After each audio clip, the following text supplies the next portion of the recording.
In the south, whilst this cloud drifts north, and then Friday it turns more unsettled generally in the north of the UK, and on Saturday, Sunday, things look a lot drier.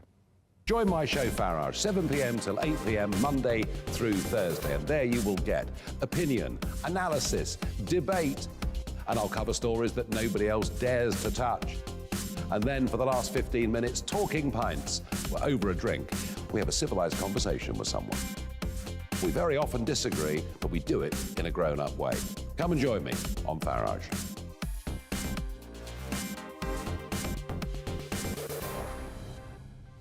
Coming up Tuesday on Dan Wootton Tonight, rapper turned social media sensation and voice of the silent Zuby joins me in Uncancelled, and Nigel Farage is back for more What the Farage. Plus, political commentator Emma Webb is the outsider. Plus, I'll crown a Greatest Britain and Union jackass. You'll get to voice your opinion on one of the day's biggest talking points in the clash. That's Dan Wootton Tonight from 9 p.m. till 11 p.m. Monday to Thursday on GB News. You're watching GB News live across the UK and the world on our digital stream. GB News is Britain's news channel. We are the UK's home of discussion and debate from all perspectives. We are here for you. Don't forget to join our YouTube community by clicking on that subscribe button. And if you want the GB News app, you can click and catch up on programmes anytime. We love to hear from you, so email us. gbviews@gbnews.uk. Thanks for being part of the GB News family. My name is Andrew Doyle. Join me every Sunday evening at 7 p.m. for Free Speech Nation.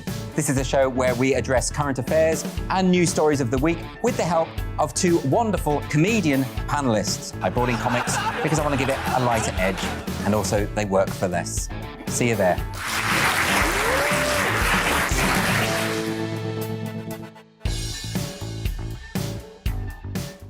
Join my show Farage, 7 p.m. till 8 p.m. Monday through Thursday, and there you will get opinion, analysis, debate, and I'll cover stories that nobody else dares to touch. And then for the last 15 minutes, talking pints. We're over a drink. We have a civilised conversation with someone.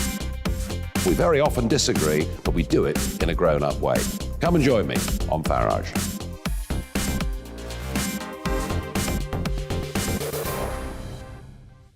I'm Colin Brazier. I've reported from more than 70 countries around the world, covered wars from Afghanistan to Iraq, from Lebanon to the Balkans. I'm trying to bring that experience, that feel for events, to the studio. And something else, I'm ready to give an opinion.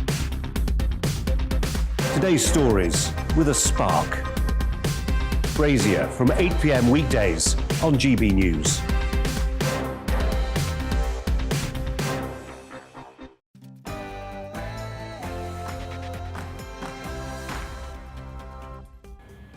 Hello there, it's 6 o'clock. I'm Michelle Dewberry and this is Dewbs & Co, the show where we'll get into the stories that have got you talking. The Health Secretary has said today that frontline NHS England workers will have to have the COVID vaccine in order to keep their jobs. Given the staff shortages in the NHS, isn't this counterproductive? And political sleaze allegations dominate the news again today. But I wonder, do you actually care about this? Outside the Westminster bubble, how much of a big story is this? And a so-called anti-woke university has been set up in the US.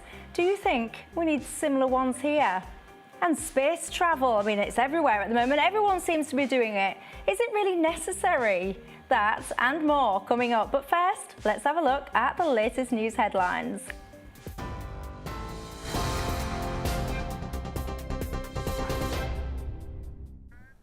Good evening, your latest GB News. The Health Secretary, Sajid Javid, has announced that NHS England frontline staff will have to be vaccinated, and it will be mandatory. Employees will have to be fully vaccinated by April unless they can prove they're exempt. Around 100,000 NHS workers haven't had their first dose yet. Sajid Javid says it's necessary to protect patients.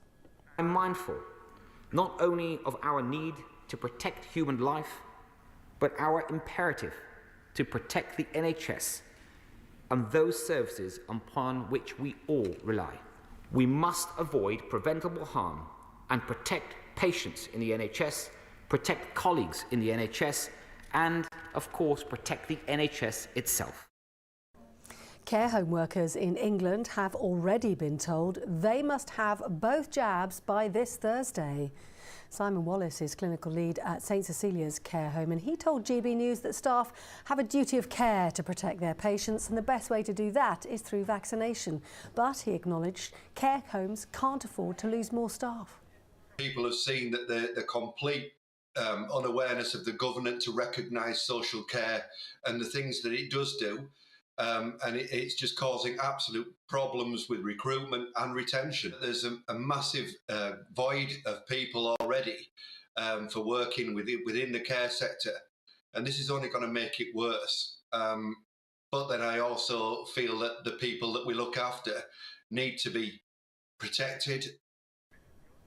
Food and hospitality bosses are warning that there are no guarantees over Christmas deliveries and raise concerns about acute warehouse staffing shortages. The sector's currently seeing a 10% vacancy rate, which amounts to a shortage of around 200,000 staff across the entire country. Kate Nichols, UK Hospitality Chief Executive, told MPs that businesses will struggle to provide customers with the service they'd like at Christmas.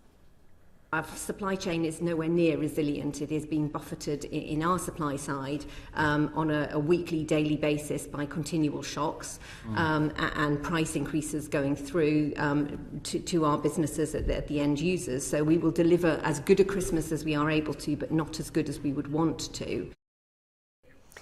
The government has vowed to step in if cricket leaders fail to take real action to resolve the racism crisis in the sport. Yorkshire County Cricket Club and the England and Wales Board have come under scrutiny for their handling of Azim Rafiq's allegations of institutional racism. The cricketer has now reached a financial settlement with the club after an employment tribunal, but the Culture Minister Chris Philip told MPs a full and transparent investigation is necessary. There is no place for racism in sport. Indeed, there is no place for racism anywhere in society.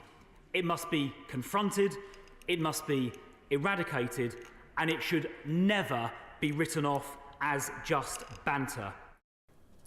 The UK government has pledged £165 million of funding for communities and women's groups impacted by climate change. The funding was announced as part of COP26 Summit's Gender Day. Nancy Pelosi, Speaker of the US House of Representatives, told delegates in Glasgow 80% of people displaced in climate change are women. Addressing the rapidly changing climate is a matter of justice and equality with the most vulnerable, most affected, including Indigenous communities, less developed countries, and our focus today and every day on women. Tensions are rising on the Poland-Belarus border, where thousands of migrants have been gathering. It comes a day after hundreds of people tried to break through barriers, cutting barbed wire fences. Polish security forces described the influx of migrants as a coordinated attempt to massively enter their territory, accusing the Belarusian government of launching hybrid attacks against the country. And the SpaceX crew of the Dragon capsule has splashed down safely in the Gulf of Mexico, capping a 6-month NASA mission aboard the International Space Station. It was the third crew launched into orbit under NASA's partnership with SpaceX. That's the rocket company formed in 2002 by the billionaire entrepreneur Elon Musk. The crew spent a total of 199 days in space during their mission. That's all from me. I'm back in an hour.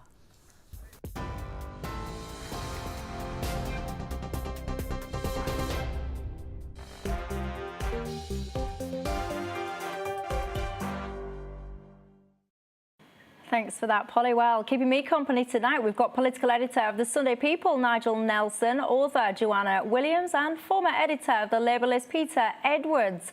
It's not just about us on this panel tonight, it's about you as well at home. I want to know your thoughts on all the topics that we'll be discussing tonight, and anything else, quite frankly, that's on your mind. You can get in touch with me on email, gbviews@gbnews.uk, or you can tweet me at Michelle Dewbs or at GBNews. Now, first of all, I've got to say, by the way, it's very hot in this studio tonight. I think clearly there's been a bit of hot air being spoken in this studio. Whoo, goodness me. Hopefully, we'll all manage to see it through to the end of the show anyway. But let's move on to our top story. I wonder, did you see the news today? Sajid Javid talking about vaccinations in the Commons. And I think many of us saw it coming and predicted it, didn't we? But basically, frontline NHS staff in England could be forced to get vaccinated or basically lose their jobs. Let's listen to the Health Secretary in the Commons earlier. I have concluded that all those working in the NHS and social care will have to be vaccinated. We must avoid preventable harm and protect patients in the NHS, protect colleagues in the NHS, and, of course, protect the NHS itself. There you go. So, I mean, basically it means that anyone working with a patient-facing role will be expected to get both doses of the COVID vaccine by the spring. Of course, I think there needs to be parliamentary approval and a vote on this, but let's be honest, it's probably going to pass, isn't it? Right now, NHS providers say that around 80 to 100,000 workers are currently not fully vaccinated, and if they're forced to quit, unions believe it could cause a major staffing crisis, you don't say. So are ministers right, or do you think they're putting the future of the NHS at risk? Peter, your thoughts? I think it's the right thing to do as long as ministers actually listen to the feedback from trade unions and from NHS staff themselves. But there are several ways that they've tried to go about this in a pragmatic way. I think the government have made lots of errors, but pushing it back to spring gives NHS staff time to adjust. As you said, it's only in patient-facing roles. And of course, that does create an opportunity for people to be reshuffled.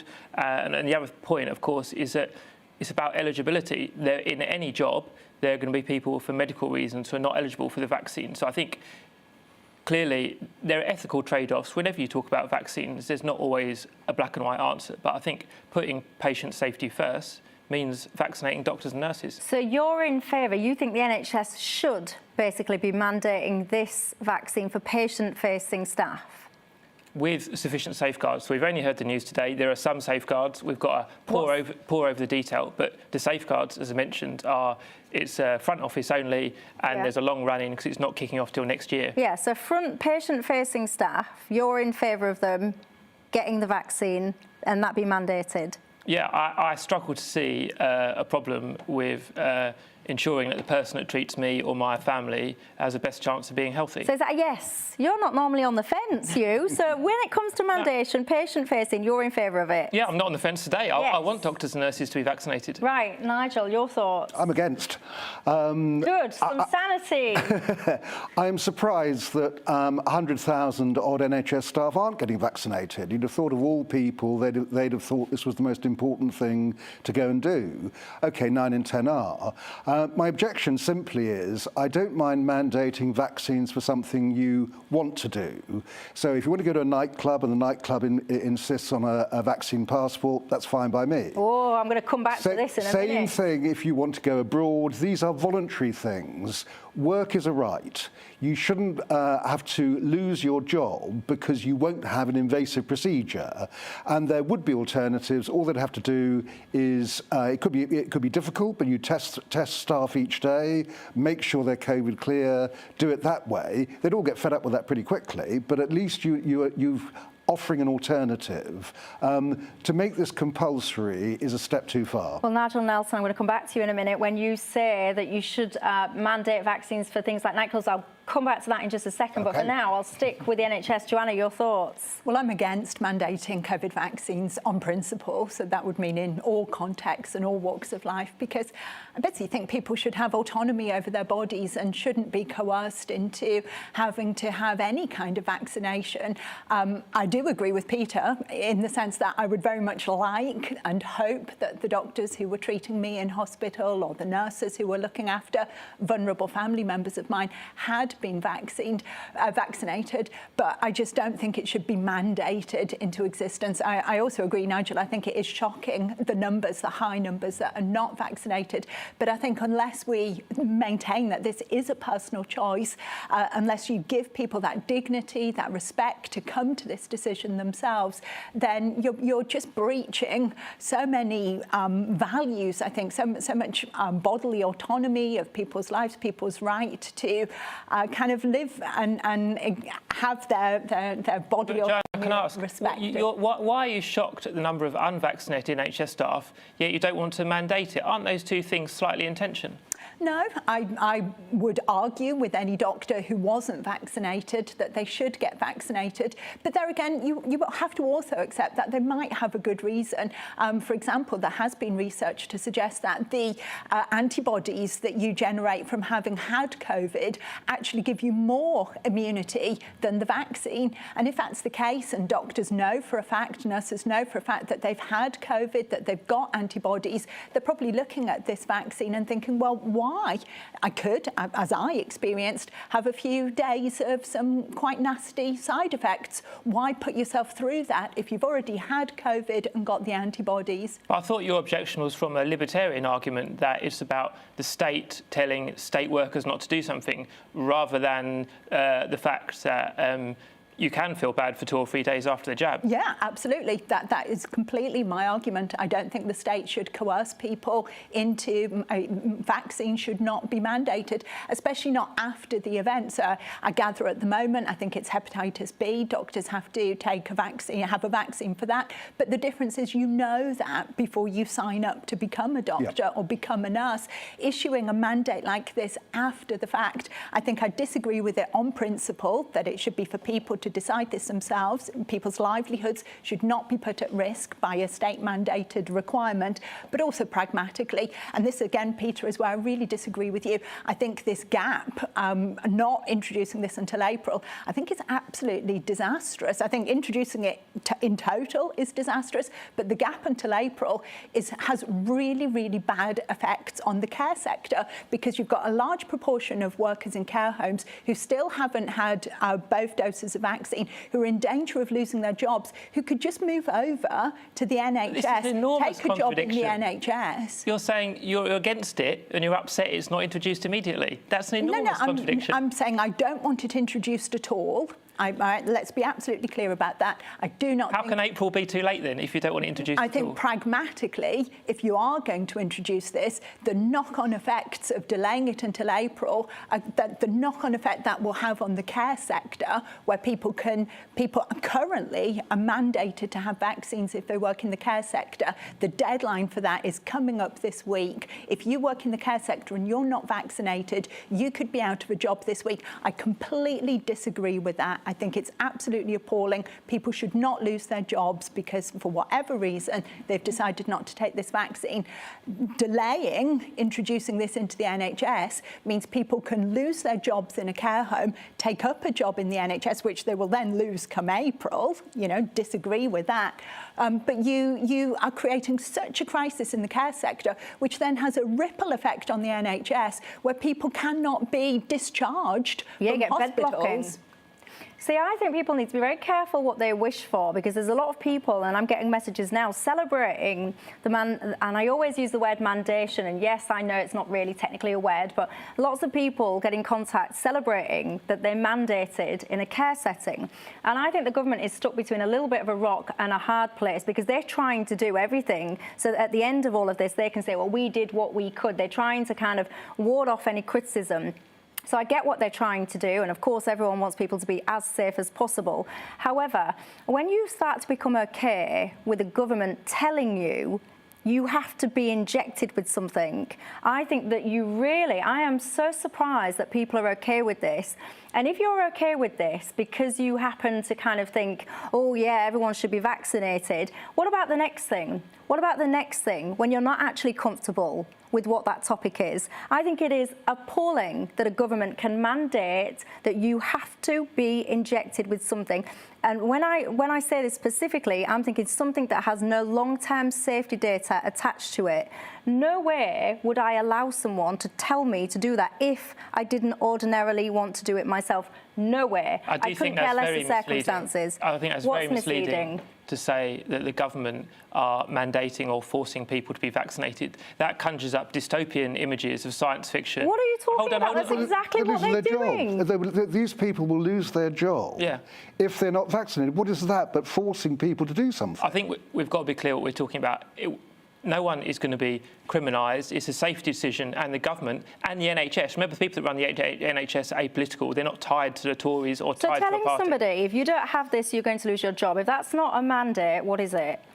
Oh, no, I think it's absolutely a mandate. But I think well, then it's not misleading if I say it's a mandate, then, is it? Well, you haven't let me explain. Go on.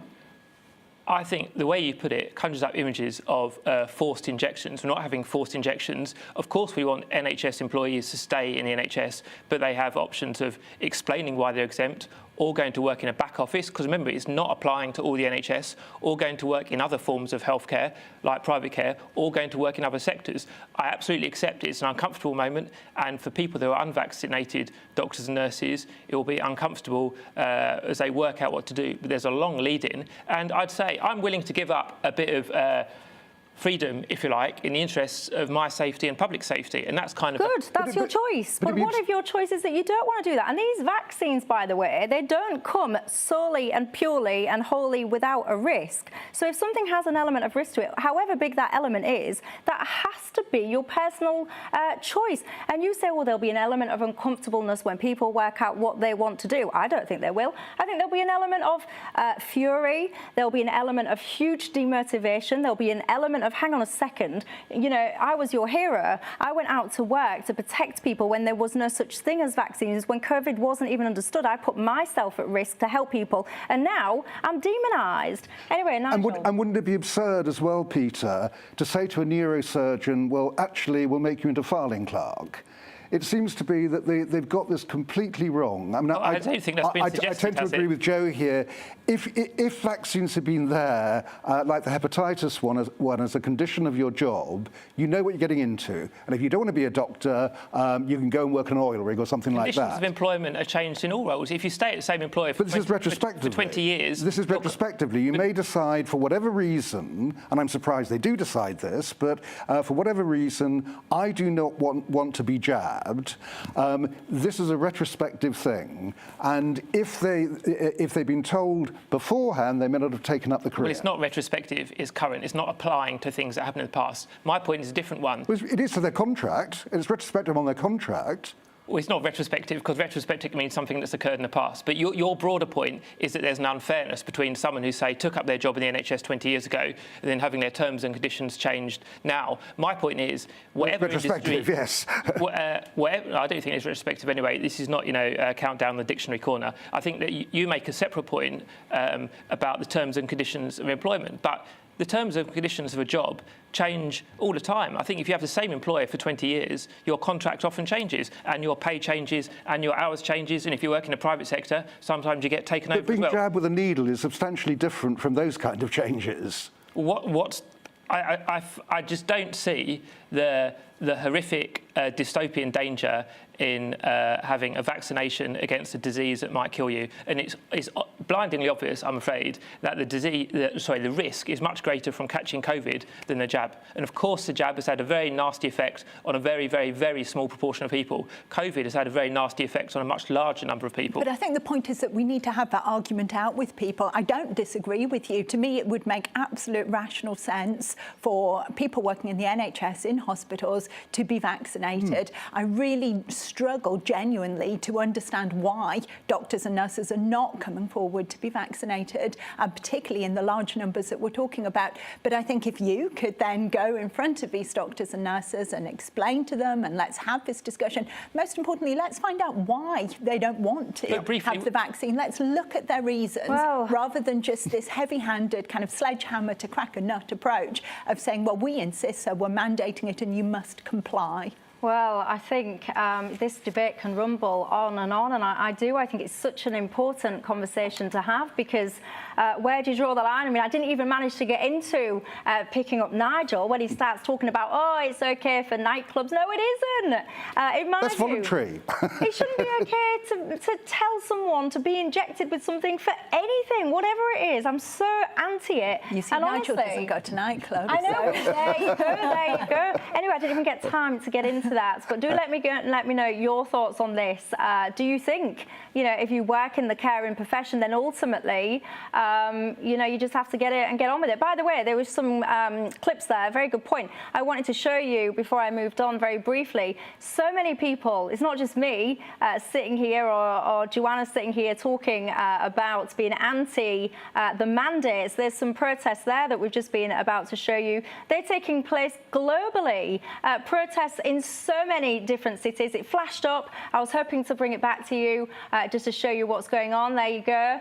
These are absolutely all over the place. People are furious about these jabs being made mandatory. Lots of people do think it's an absolute infringement.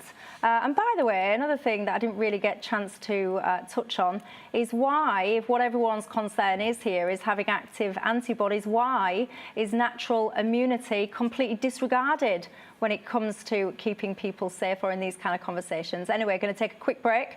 Coming up, what about all of these conversations with parliamentary sleaze? They're still going on. This has been going on for days, and something tells me it's not about to finish anytime soon. But I wonder, you at home, what do you think to this? Is this something that you're talking about right now? Are you sitting there going on about how corrupt or sleazy parliamentarians are? Do you care or not? We'll be discussing all this and more with my panel after the break.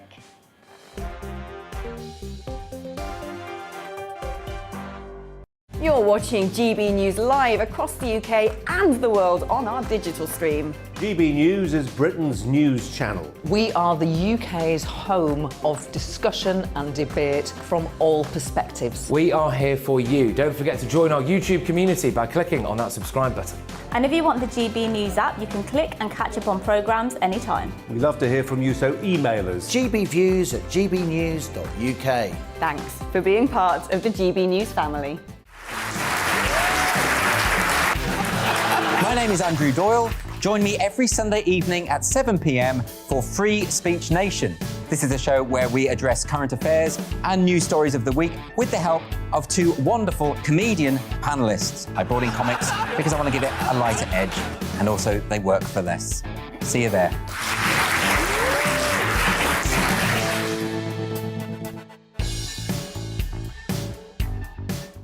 Join my show Farage, 7 p.m. till 8 p.m. Monday through Thursday, and there you will get opinion, analysis, debate, and I'll cover stories that nobody else dares to touch. And then for the last 15 minutes, talking pints. We're over a drink. We have a civilized conversation with someone.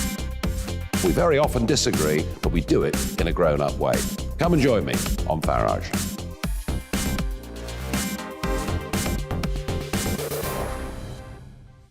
I'm Colin Brazier.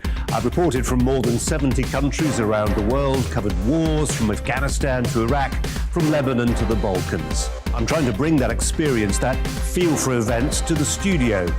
And something else. I'm ready to give an opinion. Today's stories with a spark.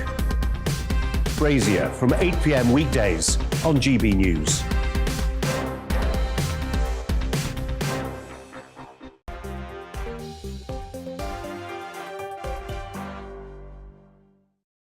Hello there, welcome back. Now, it's hard to miss the so-called sleaze scandal that keeps rumbling on and on. If you haven't been following it closely, well, I'll let you know the latest twists and turns today. The controversy has been focused on the MP Geoffrey Cox, who's reportedly earned about £1 million with a second job in the Caribbean. Of course, the priority I'm wondering is how on earth do you get such a job and where can I apply? Anyway, whilst he was there in the Caribbean, he was also working remotely for the government, apparently. Lots of people are furious. saying that he's taken advantage of COVID rules to do this. And number 10 has pointed out that an MP's primary job must be to serve their constituents. Now, as much of the media seems to be desperate to keep this story going, I do wonder sometimes, how much do you at home care about all of this?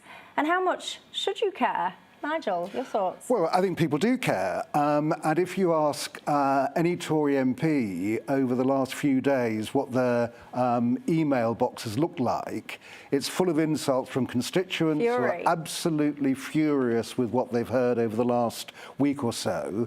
Apoplectic that the Prime Minister tried to water down the rules last week. The MPs now went and voted for it because they were told to, and now they're furious because the Prime Minister has actually backtracked yet again.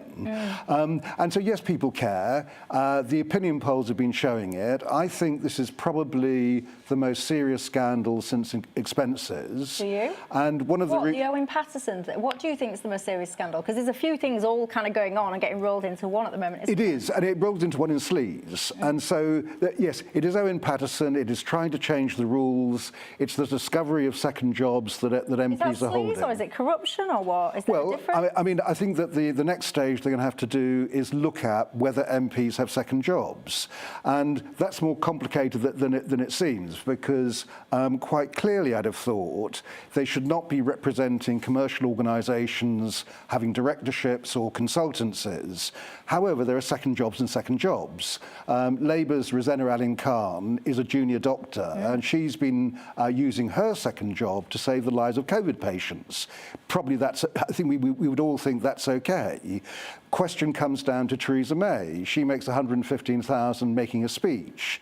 That is not in conflict with anything the government is doing, but should she be zipping off to Dubai to do that? Nadine Dorries writes books. Fine, but should she not be looking after constituents instead? TV and so it goes on. And everything, don't they? What's your view on this, Peter? Well, I think it is corrupt. And I think it does make the definition of sleaze. Well, I think Owen Paterson, if you like, was the spark that lit the whole bonfire of sleaze and corruption stories over the last couple of weeks. And I think one definition of corruption might be when there's not just a perception, but a reality that your own financial interests have overtaken your public duties. And I remember Owen Paterson, although he's been through some incredibly distressing personal family circumstances, the independent committee that investigated him found he had broken the rules. Yeah, multiple times over, I think. But hang on, would you agree as well that this is something across the board? I mean, would you suggest that this is specific to Tories, or are you, do you recognise it's broader than that? There's a much higher rate of private sector earnings among Tory backbenchers than among Labour backbenchers. But that's because they're in power. Are you going to pay it as a... Of course it is. If you're a private company and you're sitting there thinking to yourself, I want some power and influence, you're not going to hire the randoms that are not even in power, are you? That would make you a bit dim. You'd be hiring the people that are in power to get you that access to the power. Oh, well, I don't think the company is doing this dim at all. I think they're clever and in some cases very cynical. I think if you look at the background of MPs... No, they're not dim. That's what I'm saying. They're not dim because they're hiring the people in power. That's why what I'm saying to you is, of course, this is more prominent in the Tories because the Tories are the ones in power, and as a private organisation, it's always been like that. You're not going to hire them, are you? The background of Tory MPs is different to that of Labour. Labour MPs, and I used to work with a lot of them when I worked for a politician, they come a lot more from the public sector, from trade unions, from community campaigns, and there are more lawyers, more ex-lawyers, more bankers and ex-bankers. Keir Starmer's made a few bob with second jobs, hasn't he? I don't believe he's made a few bob with second jobs. You don't think he's made extra money outside of the earnings of being an MP whilst being... Well, I'm sure you've got his entry from the register in front of you. Yeah, it was published just yesterday, I think it was. And he has, yes. Yeah. Yes, he has. And that was unfortunate, especially the last payment when he was Labour leader. I can't quite see how he can justify that. But this is my point. And stopped.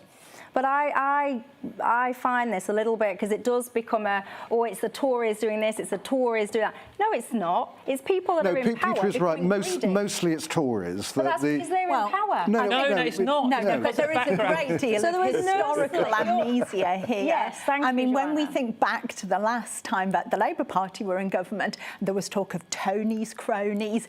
Every second day, Peter Mandelson seemed to be going in the making newspaper headlines about some dodgy deals with his mortgage and who was funding his mortgage, who he was taking backhanders from.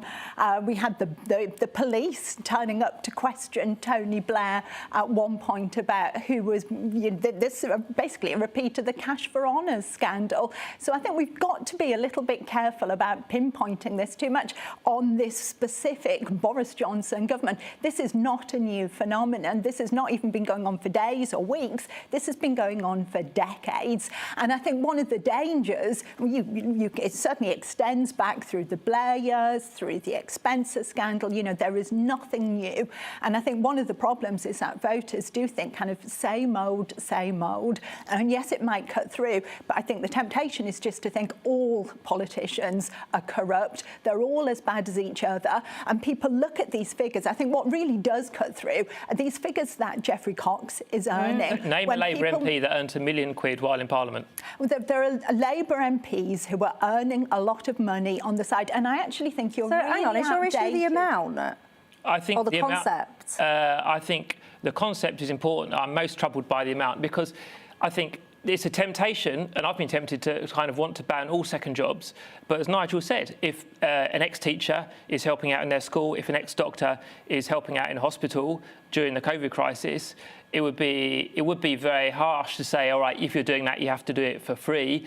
MPs, as Nigel said, write books, which I think isn't a public interest, because even if they write a book I disagree with, it's part of a healthy debate. But I think when you're Geoffrey Cox earning nearly £1 million, the incentive for you to kind of work is far more for your private sector work rather than being in public interest. It's, if you like, a mismatch in terms of your motivations. But this is not just about the money. I think also it's time. I think constituents have a right to think that their MP is dedicating their professional time to them. I think people who work as teachers, again, work in care homes, work in factories, work in a fast food restaurant, would really struggle to comprehend how it's possible to have a second job, because they go home at the end of the day and they're frankly exhausted. And the idea that you just kind of knock off early and engage in your second job for a little bit of extra money on the side is completely out of touch with how the majority of people in this country lead their lives. The majority of people, I think, also look at an MP's salary of £80,000 a year and think, why on earth do they want or need extra money on top of that? Well, I would call that a left-wing position that, why do you need £1 million on top of 80 grand? So would you hang on a minute, left-wing or right-wing? We're going to move on in a sec because you found a really interesting story I want to pick up on. But are you telling me if someone turned around to you and offered you £1 million, you would turn around and your response would be, whoa, why does anyone need £1 million? No, thank you, I'll do it for 50 grand. Come off it. I'm not an MP. I think that's a daft question. No, you wouldn't. No, what your point there was why does anyone need £1 million? That's what you said. You didn't say why does an MP need £1 million. You said why does anyone need £1 million? No, I said on top of a salary of 80k. 80k is a very high salary. So if you was earning 80k, this is what I mean. I just personally think it's hypocrisy. Maybe I'm wrong. Maybe if you was earning 80 grand and someone came to you and said, I'll give you an extra £1 million, maybe you would turn around and say, no, thank you. No. My 80 grand is enough for me. But I don't think people would. I think there's a lot of politics of envy. I think a lot of people on the left get very jealous of lots of the sums of money that people earn in the private sector. I think Joanna's absolutely right. In terms of when Labour was in power, there was things that was going on that shouldn't have been going on. And I think that's all conveniently forgotten because it all becomes politicised. Anyway, what do you think? We could rumble on and on and on again with this debate, but time, unfortunately, won't allow us to because Joanna saw a really interesting story today. In fact, I think you even found it so interesting, you wrote a column about it. But what is it that we refer to? Do you remember the professor from Sussex University who quit her job after she was subjected to what many called a witch hunt? This was after she'd raised several points about trans rights. Well, students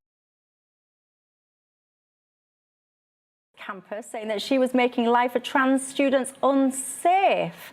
Anyway, so it goes on, but Kathleen has now thrown what some might say a bit of a spanner into the works of her critics by announcing on Twitter that she is, I quote, delighted to be joining what has been called an anti-cancel culture university in the United States, which prides itself on what it calls its anti-work ethos.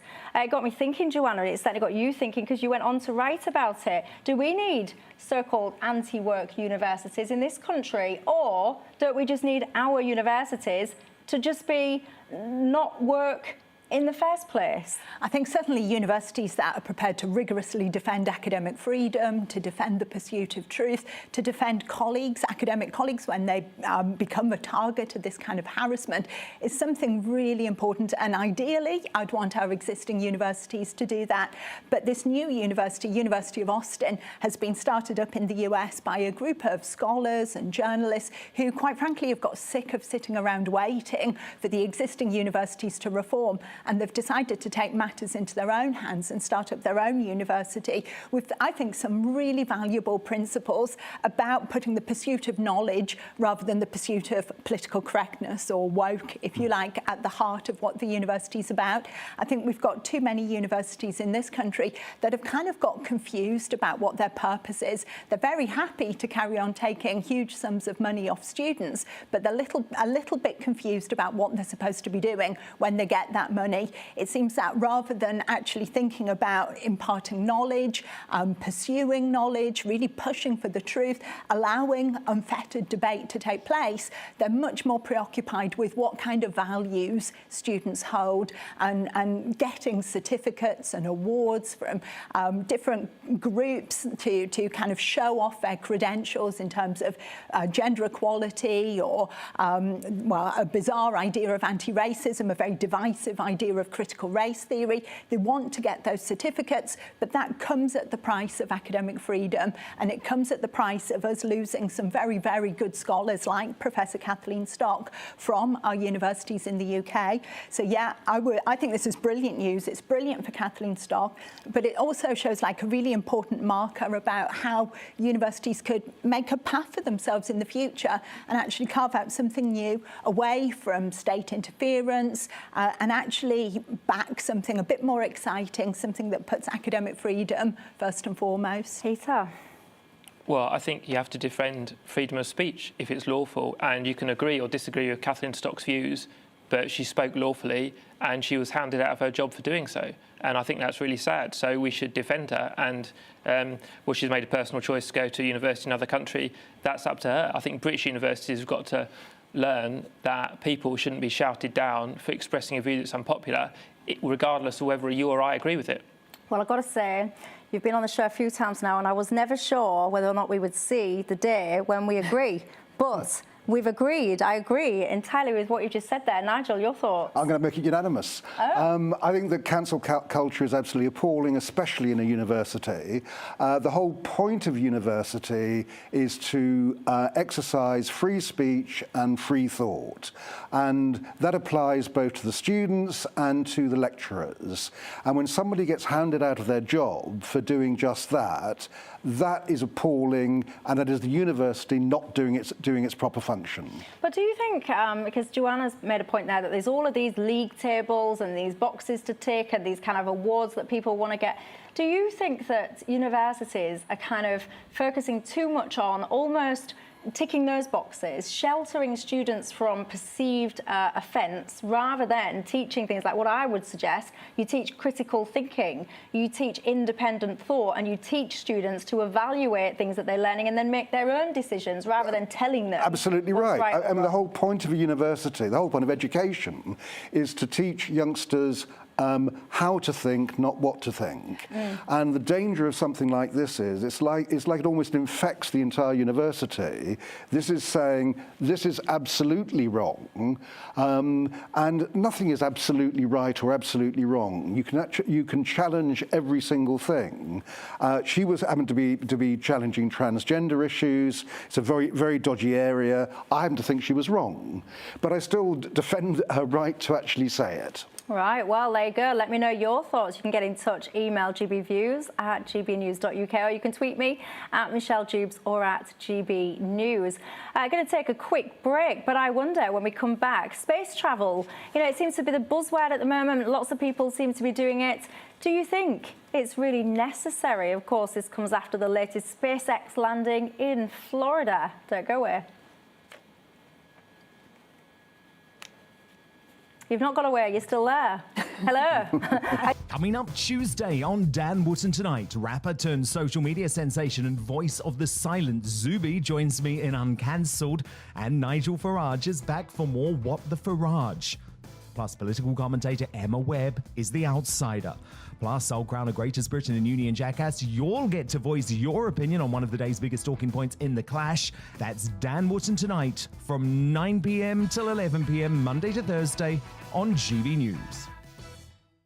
You're watching GB News live across the UK and the world on our digital stream. GB News is Britain's news channel. We are the UK's home of discussion and debate from all perspectives. We are here for you. Don't forget to join our YouTube community by clicking on that subscribe button. And if you want the GB News app, you can click and catch up on programmes anytime. We love to hear from you, so email us. gbviews@gbnews.uk. Thanks for being part of the GB News family. My name is Andrew Doyle. Join me every Sunday evening at 7 p.m. for Free Speech Nation. This is a show where we address current affairs and news stories of the week with the help of two wonderful comedian panellists. I brought in comics because I want to give it a lighter edge, and also they work for less. See you there.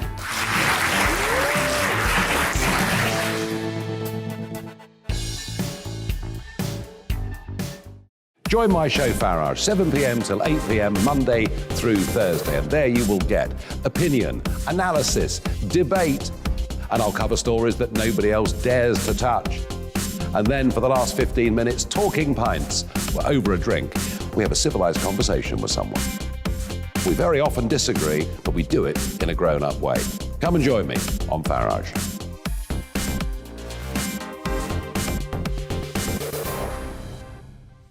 I'm Colin Brazier. I've reported from more than 70 countries around the world, covered wars from Afghanistan to Iraq, from Lebanon to the Balkans. I'm trying to bring that experience, that feel for events, to the studio. And something else. I'm ready to give an opinion. Today's stories with a spark. Brazier from 8 p.m. weekdays on GB News.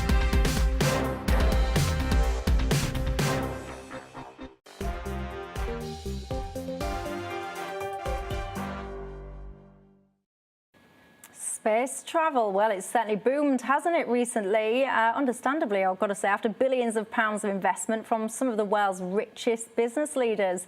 Today, we saw 4 astronauts from Elon Musk's SpaceX crew splashing down just off the coast of Florida in the Dragon capsule. They've spent 6 months in orbit conducting hundreds of experiments inside the International Space Station. But when you've got COP26 over in Glasgow, where everyone is pretty much crying about anything that causes emissions, should we be spending so much time focused on getting out into space? Joanna? Absolutely, we should. I think this is the best and the most exciting thing that's happened in ages. What? And I think it's so inspiring. So one of the astronauts who came back down to Earth today said, "It gives me hope that humans can achieve anything." And I think we were so overdue this reminder of the brilliant things that people can do and the potential for science, for adventure, excitement, fun in and of itself, but also like the amazing scientific discoveries that come off the back of this, the potential that humanity has to solve problems with hunger, to solve problems with climate. Who knows what scientific experiments will come off the back of this? And I think all the COP26 stuff, you know, we get sackcloth and ashes. We're always being told how bad people are. You get the impression it would be much better if we just went and sat in a dark corner somewhere and existed off a diet of crickets. Well, actually having this reminder that people are pretty damn brilliant and can do amazing things, I think is just wonderful. I see you're genuinely excited. Nigel, are you sharing? Is it I share that excitement. I mean, what we've learned at COP, we may need to actually move to a different planet, and we can't do that unless we're actually exploring space.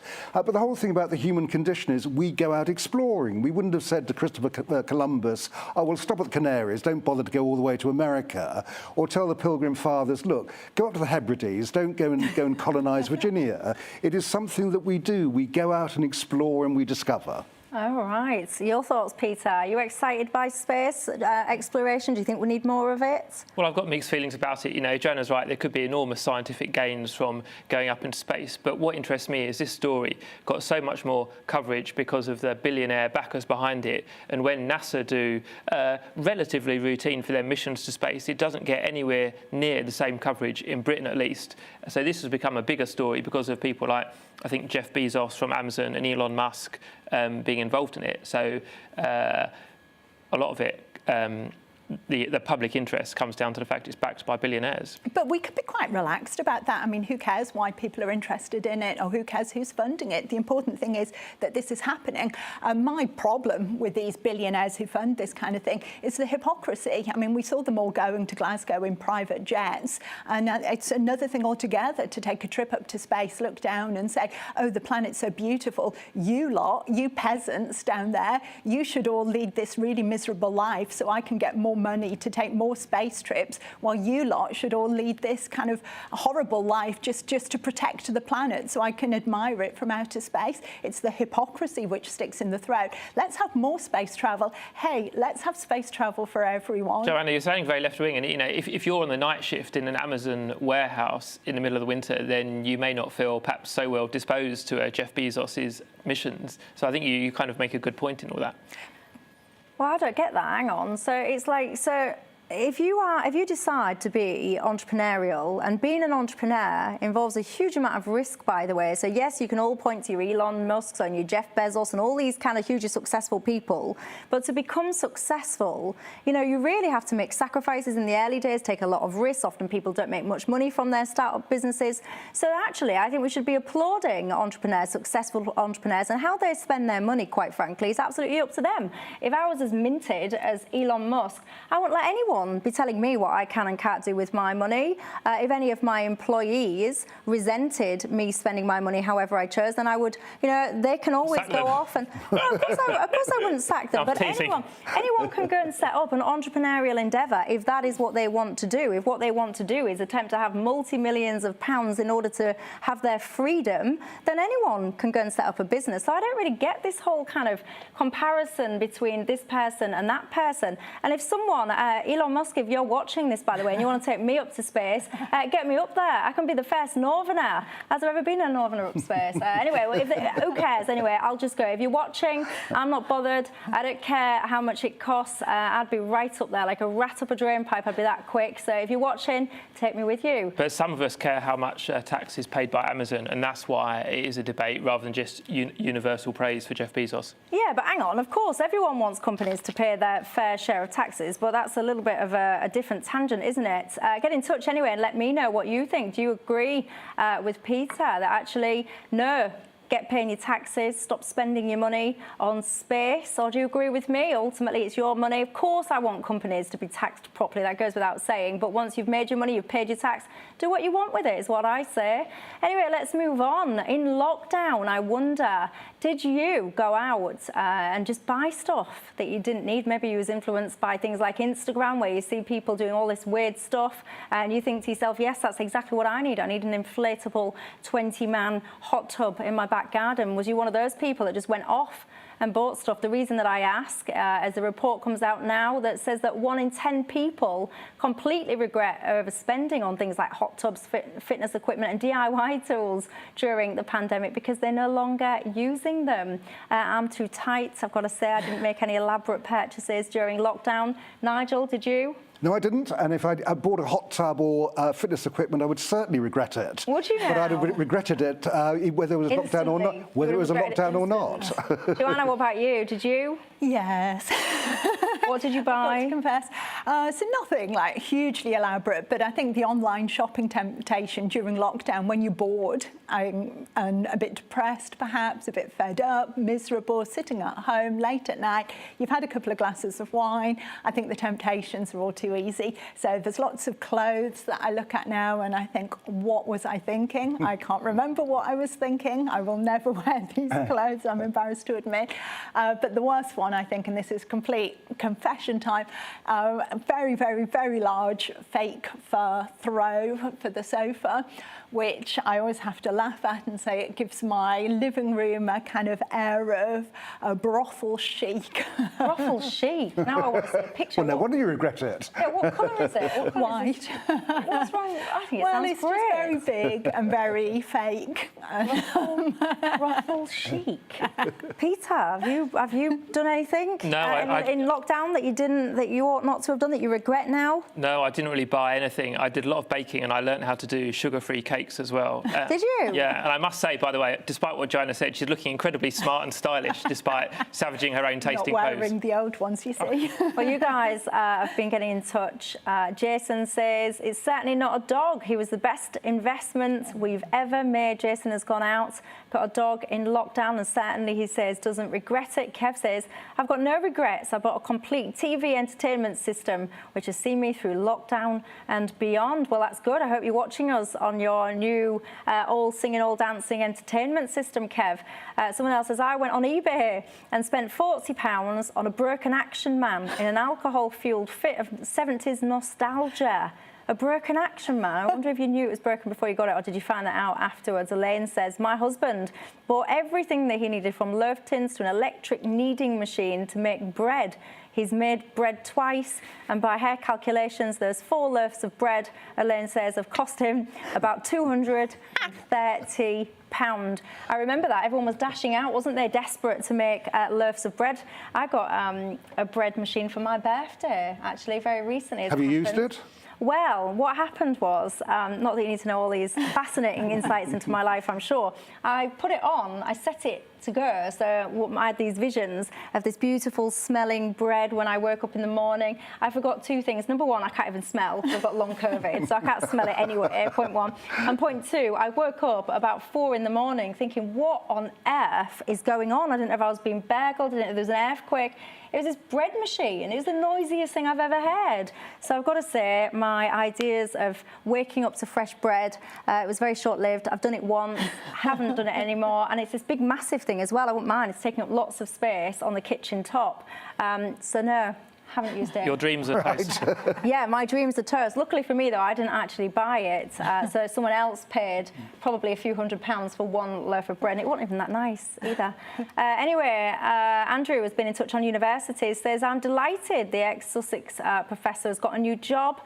He goes on to say, she'll probably earn more in the US as well. I think she's actually based in the UK, isn't she, working remotely for this university, if I read properly. Bob says university should be a place where healthy debate should be encouraged. Unfortunately, he says, he feels the current trend in universities is to prevent debate and close people down. Bob says that is outrageous. I agree with you. And I think actually we had cross-panel agreement there, didn't we? I mean, that's quite unusual on this show, but we had cross-panel agreement that everyone should be able to have free speech. Hillary says about second jobs. For years, Hillary says, MPs have had second jobs. Everybody knows that. To try and suggest it's quite new is quite patronising to the electorate. David says, all human beings will take advantage of any opportunity to make extra money. He goes on to say, do you know anyone who, finding a £10 note in the supermarket aisle, would not put it in their pocket rather than hand it in?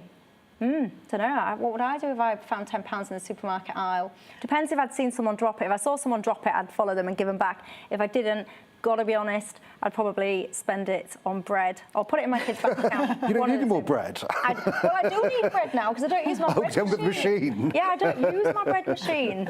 Anyway, lots of you guys getting in touch as well on the COVID vaccine. Bit of a split sentiment here. Some of you expressing the sentiment we discussed yesterday about care workers, that actually what you're saying is if you work in the care sector, then you have more of a responsibility to care for people. People saying that if their loved ones was in hospital during the pandemic, they would want to feel like people have been vaccinated. Got to say though, would you prefer someone unvaccinated to care for your loved ones or nobody to care for your loved ones? Because as we've just been discussing, I do think actually if we have a mass exodus of people, you're going to struggle with vacancies. So that's something to perhaps ponder. Steve says, if a doctor or a nurse doesn't have to have the vaccine, Michelle, why do I then have to wear a mask while attending the hospital? Tony says, Has anyone actually asked the NHS staff why they're not having the jab? I think there's a variety of reasons, Tony, and so it goes on. I could sit here all night reading out your emails, but then you wouldn't have time for the next show. That is unfortunately all we've got time for. Joanna, Nigel, Peter, thank you very much for your company, and thank you, of course, for yours. Get in touch with me if there's anything that pops onto your mind tonight that you want us to be talking about in future shows, or you can tweet me, Dewbs, at Michelle Dewbs, actually, on Twitter. I'll see you tomorrow. Have yourself a good evening. I'll see you at 6 tomorrow. Hello again. Clear spells will prevail across Scotland and Northern Ireland during the next 24 hours, albeit with further blustery showers in places. Generally cloudy and damp elsewhere across a large part of England and Wales because of this slow-moving cold front. It is a weakening feature, but it is bringing a lot of cloud, low cloud at that, and some outbreaks of rain and drizzle, whilst unstable westerlies affect Scotland and Northern Ireland. Showers at times and perhaps a more organised feature pushing through during the evening, first part of Wednesday, to bring some more prolonged showers. But that clears. Clear skies then for much of Scotland and Northern Ireland, whilst largely cloudy conditions stick around for England and Wales, away from the far southeast, which could see some clear spells. But mild for England and Wales as we start off Wednesday, albeit very gloomy. A lot of low cloud covering the hills and some persistent wet weather for parts of the southwest, Wales into the Midlands, East Anglia, Lincolnshire. That rain on and off through the day, I think, easing perhaps into the afternoon, but it's going to stay grey and overcast. Some brightness coming through in the far south and southeast, whilst it's a sunnier day for North Wales, Northern England, and Scotland and Northern Ireland. We'll see further blustery showers coming through. Some strengthening of the winds in the far north and northwest, and some heavier rain pushing through on Wednesday evening in the far north of Scotland. Elsewhere, a lot of cloud remains, and that cloud again lowering to cover hills, some misty coasts as well, and some patchy light rain and drizzle at times. But a mild night to come once again in the south, whilst it's a bit colder further north.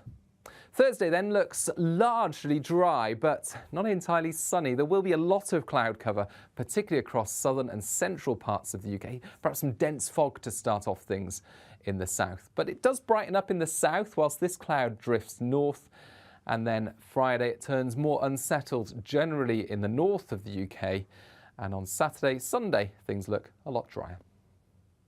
Coming up Tuesday on Dan Wootton Tonight, rapper turned social media sensation and voice of the silent Zuby joins me in Uncancelled, and Nigel Farage is back for more What the Farage. Plus, political commentator Emma Webb is the outsider. Plus, I'll crown a Greatest Britain and Union jackass. You'll get to voice your opinion on one of the day's biggest talking points in the clash. That's Dan Wootton Tonight from 9 p.m. till 11 p.m. Monday to Thursday on GB News. You're watching GB News live across the UK and the world on our digital stream. GB News is Britain's news channel. We are the UK's home of discussion and debate from all perspectives. We are here for you. Don't forget to join our YouTube community by clicking on that subscribe button. And if you want the GB News app, you can click and catch up on programmes anytime. We love to hear from you, so email us. gbviews@gbnews.uk. Thanks for being part of the GB News family. My name is Andrew Doyle. Join me every Sunday evening at 7 p.m. for Free Speech Nation. This is a show where we address current affairs and news stories of the week with the help of two wonderful comedian panellists. I brought in comics because I want to give it a lighter edge, and also they work for less. See you there.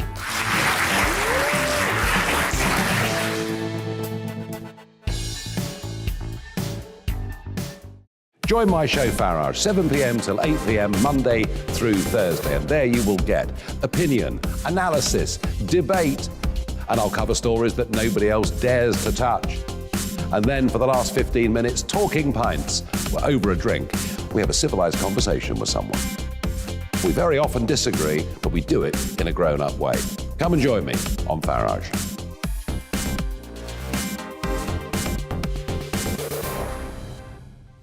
I'm Colin Brazier. I've reported from more than 70 countries around the world, covered wars from Afghanistan to Iraq, from Lebanon to the Balkans. I'm trying to bring that experience, that feel for events, to the studio. And something else. I'm ready to give an opinion. Today's stories with a spark. Brazier from 8 p.m. weekdays on GB News.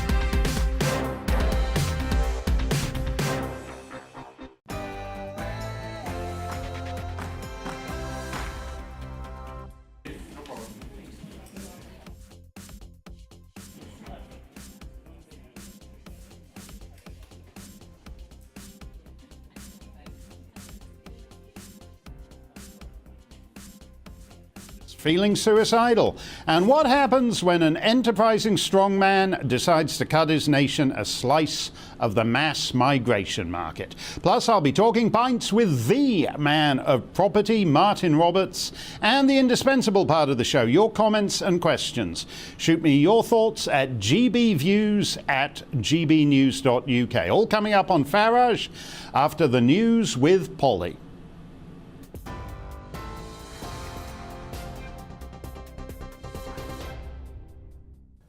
Good evening, I'm Polly Middlehurst and these are your GB News headlines. The Health Secretary, Sajid Javid, has announced COVID jabs for frontline NHS England staff is going to be mandatory. Employees will have to be fully vaccinated by April next year unless they can prove they're exempt. Around 100,000 NHS workers still haven't had their first dose yet. Sajid Javid says it's necessary to protect patients. I'm mindful not only of our need to protect human life, but our imperative to protect the NHS and those services upon which we all rely. We must avoid preventable harm and protect patients in the NHS, protect colleagues in the NHS, and, of course, protect the NHS itself. Care home workers in England have already been told they have to have both jabs by this coming Thursday. Simon Wallace is the clinical lead at St Cecilia's care home and he spoke to GB News today saying staff do have a duty of care to protect their patients and the best way to do that is through vaccination, but he acknowledged that care homes can't afford to lose more staff. People have seen that the complete unawareness of the government to recognise social care and the things that it does do, and it's just causing absolute problems with recruitment and retention. There's a massive void of people already for working within the care sector, and this is only going to make it worse. But then I also feel that the people that we look after need to be protected. Well, the food and hospitality industry are warning there are no guarantees over Christmas deliveries and raise concerns about acute warehouse staffing shortages. The sector is currently seeing a 10% vacancy rate, which amounts to a shortage of around 200,000 staff across the UK.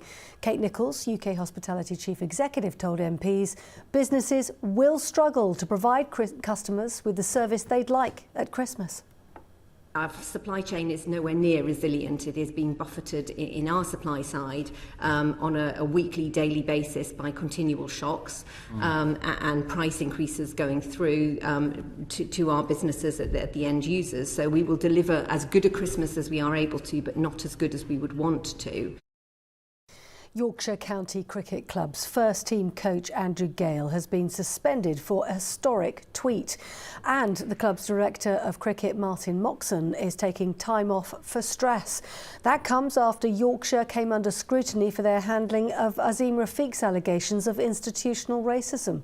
The Culture Minister, Chris Philip, told MPs the government would step in if cricket leaders fail to take real action to resolve the racism crisis. He said a full, transparent investigation is now necessary. There is no place for racism in sport. Indeed, there is no place for racism anywhere in society. It must be confronted, it must be eradicated, and it should never be written off as just banter. The UK government has pledged £165 million of funding for communities and women's groups impacted by climate change. The funding was announced as part of COP26 summit Gender Day. Nancy Pelosi, Speaker of the US House of Representatives, told delegates in Glasgow 80% of people displaced in climate change are indeed women. Addressing the rapidly changing climate is a matter of justice and equality with the most vulnerable, most affected, including Indigenous communities, less developed countries, and our focus today and every day on women. Tensions are rising on the Poland-Belarus border where thousands of migrants are still gathering. It comes a day after hundreds of people tried to break through barriers, cutting barbed wire fences. Polish security forces describe the influx of migrants as a coordinated attempt to massively enter Poland, accusing the Belarusian government of launching hybrid attacks against their country. The SpaceX Crew Dragon capsule has splashed down safely in the Gulf of Mexico, capping a 6-month NASA mission aboard the International Space Station. It was the third Crew launched into orbit under NASA's partnership with SpaceX. That's the rocket company formed in 2002 by the billionaire entrepreneur Elon Musk. The Crew spent 199 days in space during their mission. That's your news update. Now let's get back to Mark.